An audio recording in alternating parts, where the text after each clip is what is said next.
بسم اللہ الرحمن الرحیم۔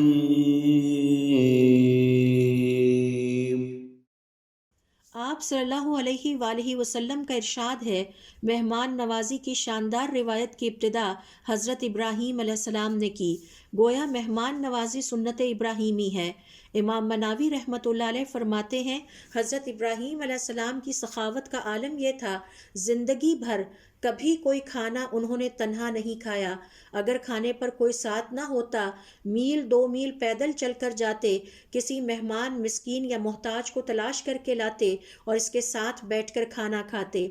یہی وجہ ہے کہ سورۃ الذاریات کی آیت نمبر 24 میں اللہ رب العزت نے آپ کی سخاوت اور فیاضی پر مبنی خوبی کا ذکر ان الفاظ میں کیا، هل اتاک حدیث ضیف ابراہیم المکرمین، کیا تمہارے پاس حضرت ابراہیم علیہ السلام کے معزز مہمانوں کا تذکرہ پہنچا؟ امام مجاہد رحمۃ اللہ علیہ فرماتے ہیں، اللہ تعالیٰ نے ان مہمانوں کو معزز اس لیے کہا کہ حضرت ابراہیم علیہ السلام اپنے مہمانوں کے ساتھ انتہائی عزت اور احترام کے ساتھ پیش آئے۔